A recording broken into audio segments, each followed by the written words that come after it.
Hey guys, welcome to episode number 68 of the Big Time Strength Podcast. Appreciate you tuning in. Gage Rozier here, and today we are bringing to you Coach Kurt Hester. He is the head strength coach at Louisiana Tech University. Most of you probably know Coach. He just put out an awesome new book that really took off in the strength world called The Rants of a Strength Conditioning Madman. And it's just an awesome book. He gives his perspective on kind of the current field of strength conditioning and some really hot topics, and it's an awesome book, so I encourage you to check that out. But today's episode, he gets into a little bit of that, but also just some really good information on how to be a great strength coach where you're at, and he's no doubt he's the epitome of that. So really appreciate Coach spending some time with us, and really fortunate for that. So before we get to that, let's recognize our sponsors. Team Builder, they are the leading software for high schools and colleges by providing the ability to write programs online, generate over 13 reports, and even train athletes remotely for side income. If you sign up with code BIGTIME, you will receive an APRE programming template, which works automatically within Team Builder. No more spreadsheets and workout cards to track training maxes that change day by day. Automate your programming without outsourcing your programming with Team Builder. Great guys. Hewitt and the guys there are awesome. Please check them out. We're actually using that APRE stuff right now, so it works great. Our second sponsor is Powerlift. They are the leading manufacturer and distributor of heavy-duty strength training equipment for collegiate and high school athletic performance centers around the world. Powerlift brings over 20 years of experience to the strength conditioning world. All products are manufactured in our state-of-the-art manufacturing facility in Jefferson, Iowa, Midwest. We are proud to support all coaches, making it the big time where they are at. Thank you so much for Powerlift and Team Builder for supporting us here on the Big Time Strength Podcast.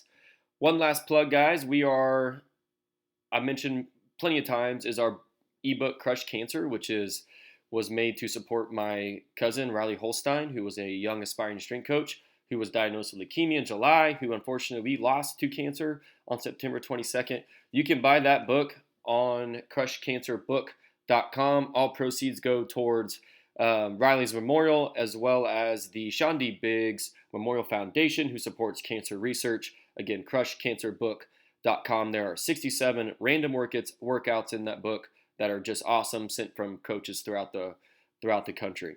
We're actually on day 66 of 67 days of the Reps for Riley Challenge, which we've done every workout in the book, consecutive days. We've got one more workout to do tomorrow. It's been an awesome experience. So you can find that book at crushcancerbook.com.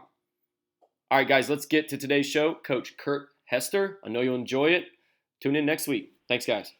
Coach Hester, really appreciate you coming on the Big Time Strength Podcast. I'm really excited to have you on. Why don't you get us going today and just start by telling us a little bit about your background through strength conditioning and where you're at right now. I grew up in South Louisiana and started training at the age of 12, and bought my own weightlifting set. At 12 years old, started building my own equipment. I had brothers who worked in the oil field.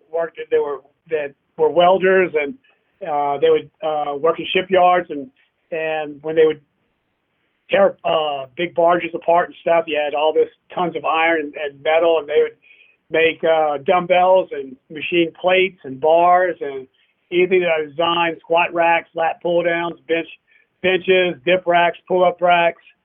So this is back in 1974, 75, when there was not a whole lot out there. There was no such thing as the internet, and I was just kind of doing things on my own, trying to figure it out, but ended up in a junior high in 1976 with a coach who loved to train and taught us how to clean and snatch and squat variations. And they moved to Baton Rouge and had Coach Gail Hatch, who was our National Olympic weightlifting team coach. He's a Hall of Fame weightlifting coach and strength coach, one of the most famous weightlifting coaches in the world, actually. And grew up in high school training with him. And then just no matter where I was, I ended up with great coaches like Dan Path, Tom Shaw, who just kind of took me under their wing, and I was just absorbing everything I could from those guys. So I was under some of the best speed and track coaches in the world, and, arguably the best United States born weightlifting coach in the world. So that's kind of where I started. And then, graduated physiology from Tulane and went on to LSU, where I coached a couple of national championship teams in baseball, along with football and basketball. And then kind of went to private sector and opened up my own business, trained 500 athletes a day, and had this huge professional clientele. It was, I think, probably at that time, it was probably only me and Mike Boyle in the country that had, standalone private sector businesses. And then when Katrina hit in South Louisiana, I went into business with a former athlete that I trained with, and we built out D1 sports training. And there's, they're nationwide now. They got bored with the business aspect and decided to get back in college, and here we are now.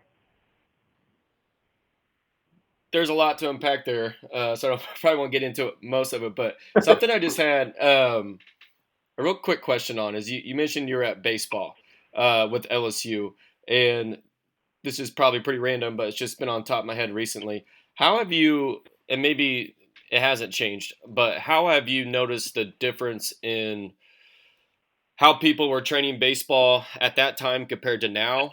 Do you think there's any difference? Maybe just your thoughts on that. No, it's huge. It's completely different. When I was at LSU in the '90s, we set the home run record. They'll never be broken. We hit through Omaha. We hit over 200 home runs,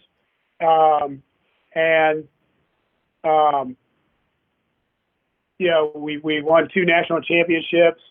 No one, that was like the steroid era, and no one was really trained. They were doing it's all, mostly PTs were the strength coaches for Major League Baseball, and so it was all rehab exercises, and they really didn't train, but they were taking a ton of anabolic steroids. So it was like, okay, we're not going to train hard, we're going to take steroids to be strong, which I never got. Why don't you just train hard? Why don't you just train hard? So it was that big steroid era, but it was just the way they trained was beyond. It didn't make any sense. So when I got to LSU, I had physiology and biomechanics background coming from Tulane, and coming having an Olympic lifting background. I mean, we pulled and we high pulled. I didn't snatch or clean guys, but we definitely every squat variation. I mean, almost all my pitchers were squatting right at 500. This is in the mid '90s, when people didn't even train hard for baseball. So, but the one thing I got was Skip Bertman, the head baseball coach, and arguably one of the best college baseball coaches in the history of the game. He said, "Kurt, I want the biggest team in America." And I was like, "Are you serious?" And I said, and he goes, "Do what you got to do." And in 1995, he gave me $25,000 to buy supplements, which most football teams weren't spending that kind of money for supplements. So, and that's back before anything was like, there was no restrictions through the NCAA, so you could order whatever you wanted. And that's, we had creatine, protein, HMB, whatever was on the market that we thought would put size on an athlete, we bought. And we trained differently. We were front squatting, back squatting, split squatting. We were deadlifting. We were doing snatch pull, clean pull, high pulls. That was back in the day where pitchers ran either a 5-mile course or a 3-mile course for time, and all we did was sprints and plyometrics. And so we were on. Man, and for me, it was just I was doing what I thought made sense. I didn't realize I was so far ahead of what I was doing. And then they, most teams didn't really start doing that type of training the last 4 or 5 years, really. Right, because when you said baseball there, I thought, man, I bet they were really getting after it back then. I bet that was a big separating factor for them, 100%. It was. When we go to Omaha, all the buses kind of pull up to back then to Rosenblatt kind of at the same time. So you kind of every team kind of got off the bus at the same time. And I would look at like Stanford and UCLA and some of these teams, and I would think, man, these dudes are huge. But what I was looking at was their height, man. They're all like 6'4", 6'5", 6'6". And then we get off the bus, and our guys are like 5'9", 5'11", but they're like 220, you know? And so they're looking at us like, man, these dudes are humongous. And I'm looking at how tall they were, and I'm like, man, these dudes are really big. It was like two different perceptions of what, you know. I'm looking at their height thinking, wow, everybody on that team's over 6 foot. And they're looking at us going, man, look, everybody on that team's at least 210 to 220, you know. So it was, you know, just a different contrast in playing, and our head coach believed in the long ball. So, you know, you didn't pass ball, you just hit it hard. So that's how we trained. That's awesome. Really appreciate you sharing that. So, Coach, you've been at La Tech there since 2013. So you've obviously, you know, you have a culture there and have built it. So let's get in a little bit about culture and how would you describe the culture of your guys' program there?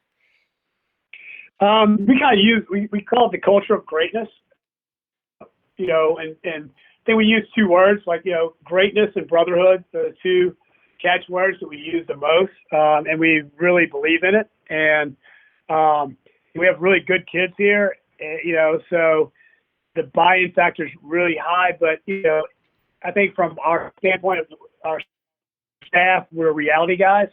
And we don't bullshit. If you ask an answer, you ask a question, you're gonna get a straight up answer, even if it hurts your feelings or not. So it's, you know, we don't dance around any issue. We hit it head on, and you know, we do a lot of things competition wise.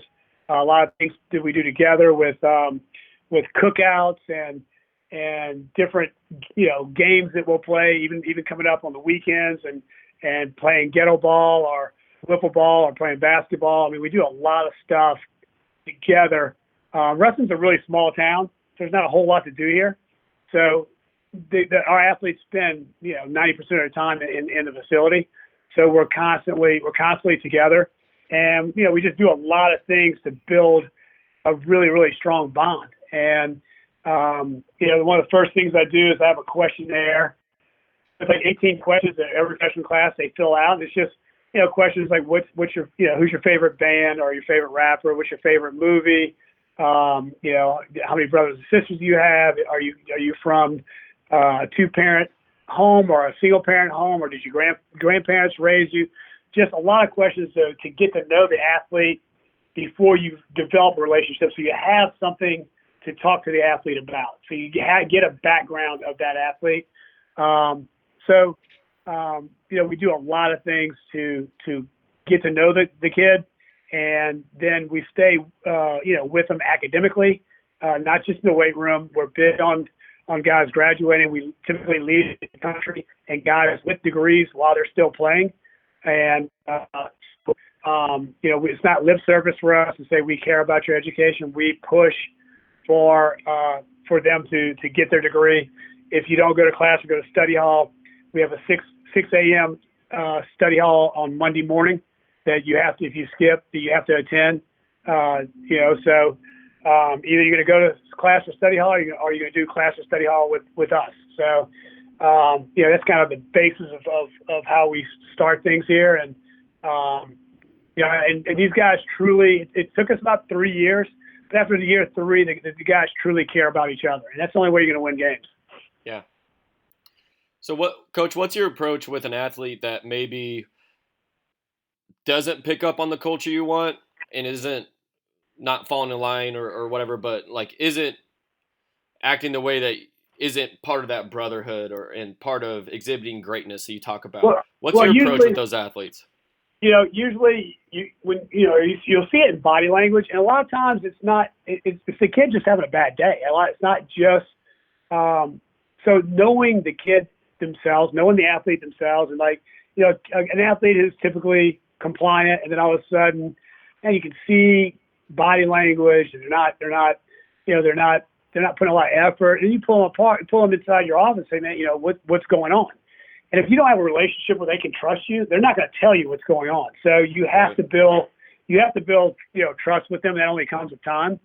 And, typically they'll say, well, one of my best friends got in a car wreck and got killed, or something happened at home where, we don't have money to pay bills. And, so it's, they're under a lot of stress outside of football and lifting. And a lot of strength coaches can't see that. They just go, you got to go hard every day. If you're not going hard, you're a piece of shit. And it's like, no, man, these kids have lives. They have things going on outside of academics and football and training.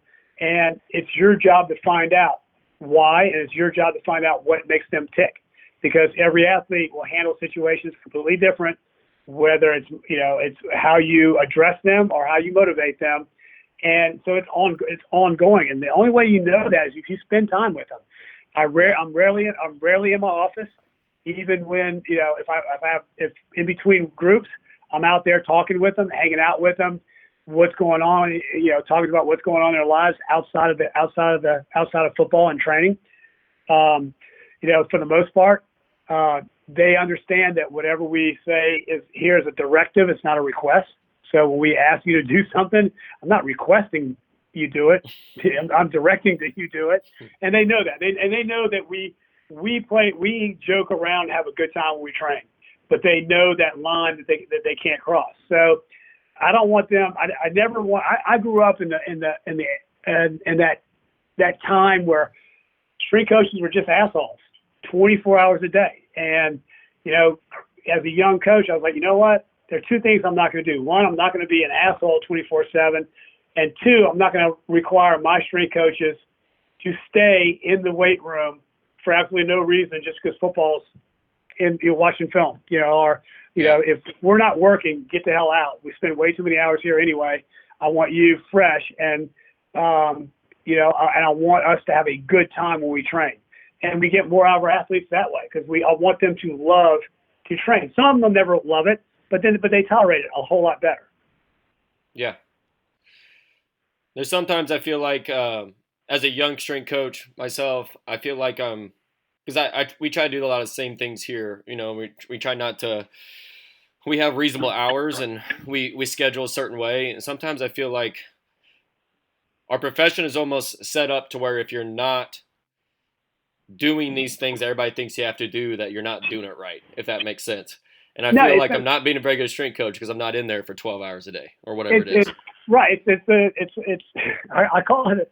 I should have put this in my book because I think about it all the time. I call it like the guilt trip that you feel that you're not doing everything. If you're not sitting in the weight room because other coaches in other sports are so-called grinding, and it's bullshit. It's like, be present, be where your feet are when you're there, and then get the hell out so you can recharge your batteries. This field takes its toll on the coach and the coach's family. And you got to learn, you have to learn it to shut it off. Because if you look at social media, if you're constantly looking at social media, you feel like you haven't read enough, you haven't taken enough certifications, you're not spending enough time with your athletes, it'll drive you mad when you look at it that way because social media is false. It's not reality. And people can list all the books they read and they probably read maybe, they put 10 books, they might have read 2. Right. They can, because I've had coaches, and even at seminars where I spoke at a clinic and this one staff, man, they rolled out this humongous protocol for freshmen. And I was like, wow, that's impressive, man. I have 2 paid interns and that's it. And myself. And, I'm like, man, I felt guilty that I wasn't giving our freshman class, that kind of attention and just the amount of time that these guys are spending with them. So then I emailed them like about 2 weeks later and said, hey, man, could you send me some of that protocol I used for freshmen? They're like, oh, we don't do any of that shit. And I was like, what? You spent like an hour and a half, man, talking about all these things you did. And they're like, no, man, we don't have enough time to do that. I was like, oh, man, great. I was like, I felt like a piece of garbage for not, spending that much time with our freshmen and not having the staff to do what they were doing, So it's don't look at what you see on social media as the end all of everything because a lot of times it's not even real. It's not real at all. Yeah, You know, 100%. I think we feel that if we're not grinding, getting better, whether it's watching videos, getting certifications, reading books, writing just expansive protocol, that we're doing a disservice to our athletes. Well, we can only do what we can do in a 12-hour period typically, and then if you don't learn, if the one thing I've learned, and it took me a long time, it took way too many years. I'm 56 right now. When I got home, to just shut it down, and be present with my family. And it took 50 years for me to learn that. And if you don't, especially as a young coach, you will find yourself probably divorced, and not very happy, and not seeing your kids. So, you have to shut it down and just, life will be good. The team will be, your players will be good. The team will be good if you're not giving, 100% of your effort 100% of the time to them. Yeah.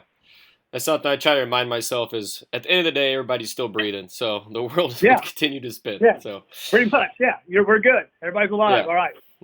Perfect.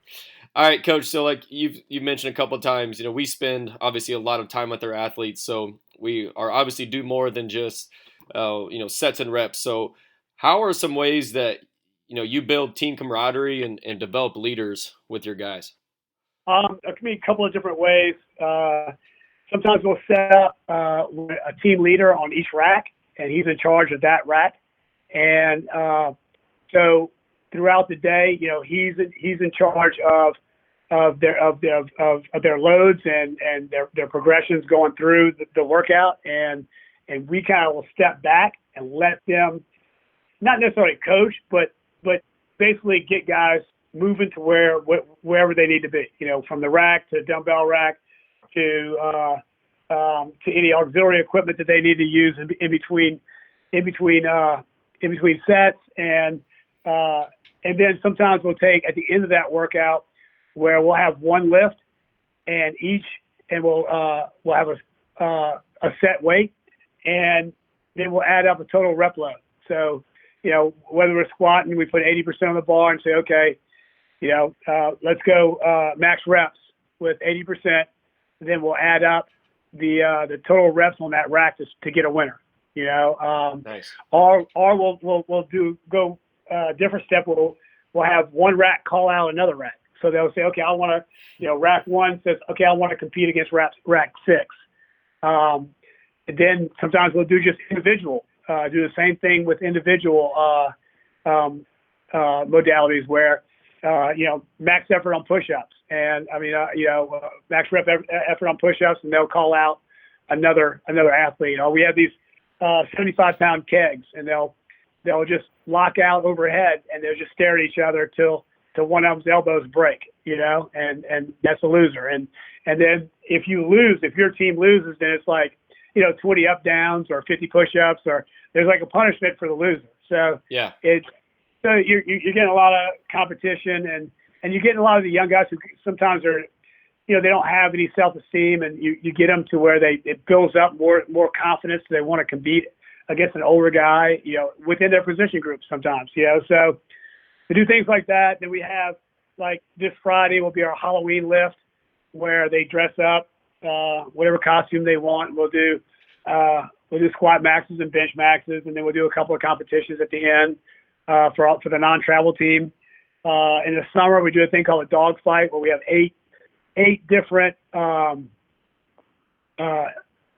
events, and they're pretty archaic, and we try to make them where they're not weighted towards a speed athlete or weighted towards a strength athlete, and they have their own draft. There's 8 teams. There's 9 athletes per team, and then it's a round robin. Every team has to compete against every team on the 8 events, and we go from 8 at night to about 1 in the morning, and then we have pizza delivered at the end. The night we do that, we do that in the last week of June, in case we screwed up and someone did get hurt. I had enough time to get him healthy before the season, so I wouldn't get fired. Because one thing when you got something like that, guys are going to compete. And they're going to compete hard as hell. And if they can figure out a way to compensate and cheat to get through a drill, they will, and end up getting hurt because they're compensating for, trying to get the win.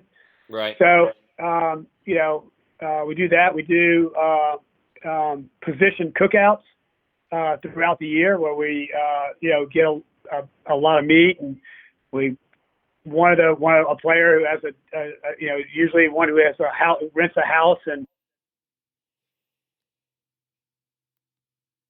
like this year I had a lineman cookout with the quarterbacks because I thought they needed themselves need to hang out together. Then I had another cookout with the receivers with the quarterbacks, and just doing things like that throughout the year. We do a lot of community service stuff together. We do things just really nonstop, and sometimes I have to really stop and think about all the things we do because I don't just write it down and say, okay, let's do this, this, and this. Here's our schedule for the year. It's, hey, let's. A lot of times it's just off the cuff. I know I'm going to do a dog fight. I know I'm going to do the Halloween lift. I know certain times of the year we're going to have cookouts. But then we'll throw in and say, hey, how many guys want to play Gator Ball this weekend? And the guys will show up, and we play Gator Ball for a couple of hours, or wiffle ball, or how many guys want to do a basketball tournament, at the rec. And so we just put things together, and try to spend as much time as we can without taking away from time from our own families. Maybe I'm an idiot for not knowing this, but what's Gator Ball? I had to come up with a game, and Tom Shaw, they called it Gator Ball when they were when he was in Florida. And I kind of modified the rules because with football you can't put football on the field, if it's not during the season, or any other coach, if it's not a directed practice, you can't have a football out on the field. So we use a soccer ball, and we have two goals. We have goals just like just two soccer goals, and we usually go across the field. So it's 50 yards by about 30 yards wide. We split up skill, mids, and bigs. So we have three different games going on at one time, and it's one hand touch. You throw the ball in, and you can throw it forwards, backwards. It doesn't matter. But if the ball hits the ground, you have to play it like soccer. And but cool. You can kick it up to yourself and take off running again, or you can kick it up to a teammate and they can take off running with the ball. But if you're tagged, if you touch the ball, it's immediate turnover going the other way. If you throw it through the goal, it's 1 point. If you kick it through the goal, it's 2 points. If you throw it up and spike it in the goal, it's 3 points. And it's super fast. The game never stops. You have to play man on man, no goalies. So we put like a ring around basically around the goal, so you can't get inside that ring. You have to score from outside the ring. So it's really, really fast, and it's one of the best interval conditioning games you can ever play. And sounds awesome. Plus the fact that you have so many different skills you got to use. And, right. so much coordination. Yeah, I might try that out. That sounds awesome. It's actually in the book. I wrote a whole thing about it. You know what? That's where I remembered it from then. I was like, man, that sounds familiar, but I can't quite put my finger on that. Okay, that's perfect. Great plug for your book, too. I'll plug that at the end. All right, Coach, let's switch gears just a little bit. What's your training philosophy there with your guys? It's not like I don't have a problem with training philosophy. It's just I look at it as what does the team need in that particular block. So, I grew up in an Olympic lifting background with Coach Hatch. So I would say like my basic exercise protocol is going to be derivatives of Olympic lifts. But man, I've learned so much from elite FCS and Matt Whitting and Westside and stuff from the powerlifting genre. I've spent a lot of time with talking on the phone and with Michael Yessis. Spent a lot of time reading everything that Bondarchuk has ever written. So it's not a real philosophy. I guess my philosophy is whatever we need for that particular time in that particular block. So typically I have 5 blocks a year. It depends on how beat up the team is coming off the bowl game for block 1 in January. And then it basically, we progress from there. I try to get the team as strong as absolutely as strong as I can get them before we start our summer block. So in May, that's my crucial. So I'm going to say, and my May block is going to be more absolute strength than anything, because when it comes to putting a fast team on the field, I'm not going to be, squatting them with insane loads when I'm trying to get them faster. It just doesn't work right. It doesn't. I don't care what. I'm trying to get guys ready for football, not for weightlifting. That's for a weightlifting competition. So, my last block is all about skill and speed. So we're doing a lot of skill work and a lot of speed work. So it kind of builds up all the way through to get a team ready for the season. I don't believe in doing like mat drills and all this dumbass conditioning in January, because the season doesn't start till September. So why am I burying a guy glycolytically in January when I'm trying to get him healed in January and February? I'm trying to get him to heal and trying to get a little bit stronger and fix any kind of mobility issues, any kind of injuries that they had in the past, so that we can do things in movement and skill wise later on in later blocks. So you can't narrow me down to one. That philosophy decides do what it takes to get that athlete and that team ready that year, because every year is completely different. I love it. And are there any, specific, programming methodologies that you really like during those blocks that you've had a lot of success with? Man, look, the one quote I remember in one of Dan John's books, he said that you can do anything for 6 weeks and your athletes will adapt to it. And I firmly believe that. I don't care. People they want to defend, they want to defend West Side, or they want to defend 1x20 or VBT or, Gail Hatch system or fourth quarter system, or everybody wants to defend a system, but not all athletes fit in systems, and not all teams fit in systems because of where they're at, either from a chronological standpoint in training, from a mental standpoint in training, from a health standpoint in training. So, I have literally used a lot of different philosophies and kind of meshed them. It's kind of dependent on where we're at the time. I mean, I've used this summer. I decided just to give 1x20 with our freshman class a try. Because it's how wearing a freshman class can be on you. They'll wear you out. And our freshman class is our last group of the day. And I'm already been there for 11 hours, and it's Louisiana, where it's Africa hot in the summertime here, and so it's 140 degrees on our turf, and I'm not even joking, in the summertime, and so with 100% humidity. So by the end of the day, you're so tired. It's like, okay, what we did was we taught our Olympic lifts first, just technique on variations of the jerk, the snatch, the clean, and then we went 1x20 on 12 exercises, and every one of them PR'd at, and all we had them was for 4 weeks. We sent them home, and every one of them PR'd from high school. So we got some really good technical aspects in, and then made it easier on the staff, because I don't have one, to go one set of 20 on some main lifts, and then we're out. Yeah, that's awesome. I laughed at your comment about the freshman class. I get it. I'm at that stage right now with them. So, Coach, how about something that you're excited about learning and improving on as a coach? Here in the next year or so. Like most, I think when you're a young coach, you're all is about the X's and O's. It's like about, oh man, what kind of rep scheme are we going to have? What are we going to do program wise? And everybody thinks there's this magical scheme, there's this magical system that's out there. It doesn't exist. You know, like I said, there is only what you're doing at that point in time to help that athlete.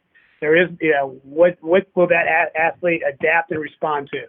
So I think, I think culture is huge. I think that you can't implement anything unless you have set the right culture. No matter how great your programming is, you can't implement it unless you have set the culture first. So nothing else even matters until, you know, culture is set first. You can have the most basic push-pull workout on the planet, and you will get results if you have the right culture. So, I mean, for me, that's your basis. Like for young coaches, have to understand that there's nothing out there that's magic that's going to win you a national championship.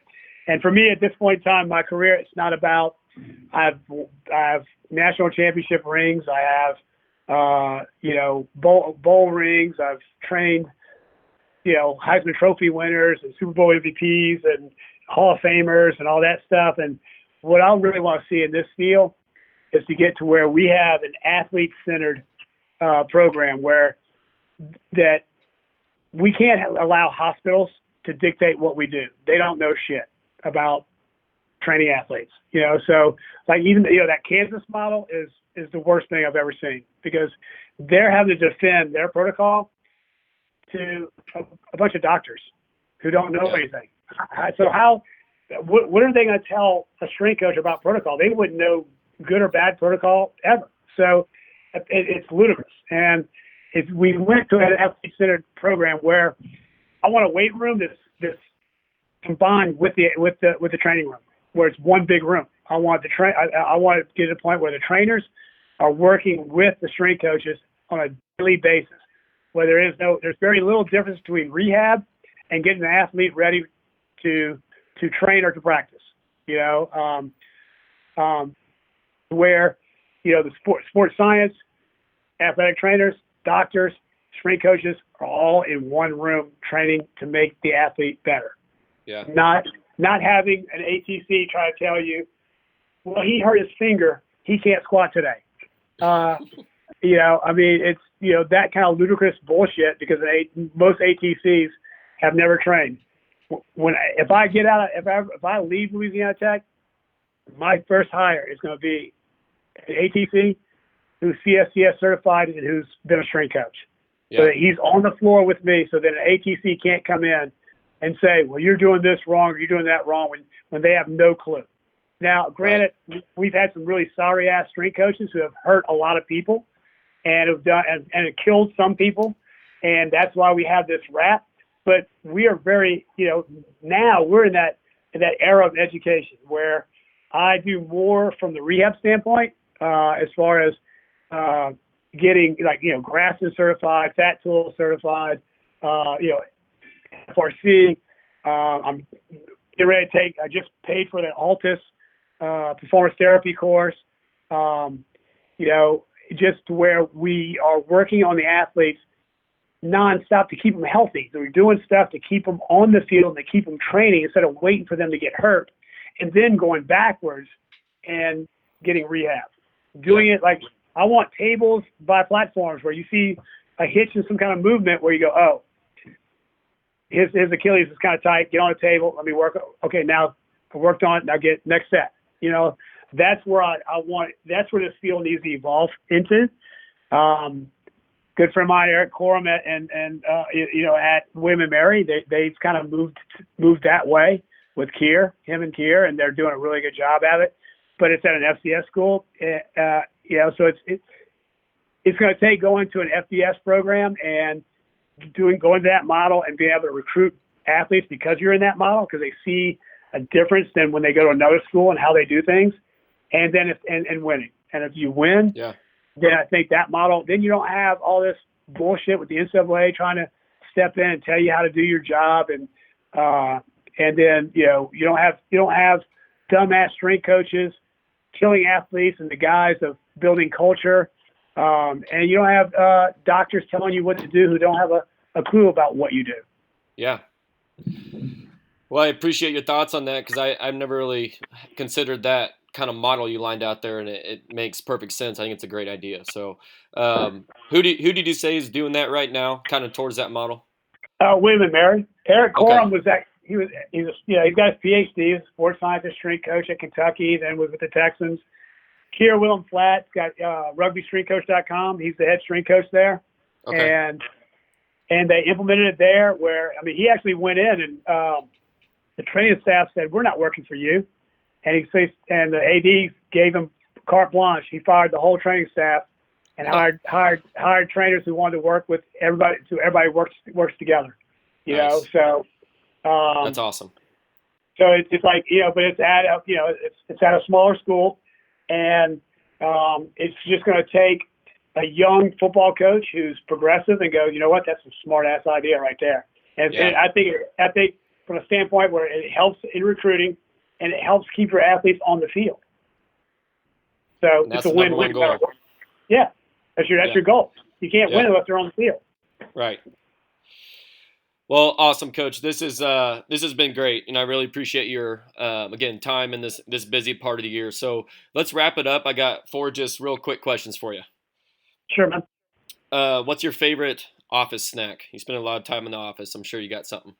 I like RX bars, man. There you go. That's good. It's a solid one. You got 15 minutes to train just for yourself. What are you doing? I'm cleaning and I'm squatting. Nice. I'm a superset it. There you go. Time efficient. What's the best piece of coaching advice you've ever received? Be myself. I tend, because I'm very aggressive and kind of brash, that never try to be someone else. And I've always, as a coach, I've always been true to who I am. And there are too many strength coaches who go in and try to be like the head strength coach, try to be that. And it's like, man, look, be you. The athletes see the fact that you're trying to act like the head guy, and that's, you're a fraud to them. So always be true to yourself and be yourself. That's great advice. Last one, Coach, is maybe a 2 or 3 or however many, a small school strength coach that you think does a great job and deserves a shout out. God, I got so many guys. I think, like you said, Ben Kozak at West Texas A&M. I mean, you know what? For the most part, I think all y'all do, because y'all, I don't have anything at Tech, but y'all really don't have anything. And the amount of hours and the amount of athletes, especially at Division III and NAIA, where you have 400 guys come out for football at one time, and I have more respect. Truly, I have more respect for Division II, Division III, and NAIA guys than Power 5. I don't hire Power 5 guys. I don't hire typically FBS guys. My intern right now, one's from Austin P, the other one's from Weber International. I'd rather have small time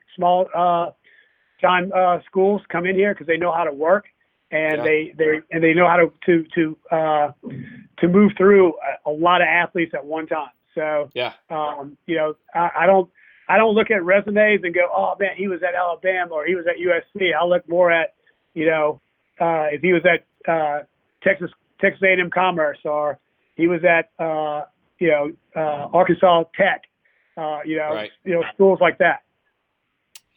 Well, that's good to hear. That's reassuring for a lot of us small school strength coaches. So, Coach, once again, thanks so much for coming on and spending some time on this podcast. And encourage all of our listeners. We'll have a link to his book in the show notes, that all the purchases go to a great cause. And Coach, good luck the rest of the year, and thanks again for coming on. Thank you, brother.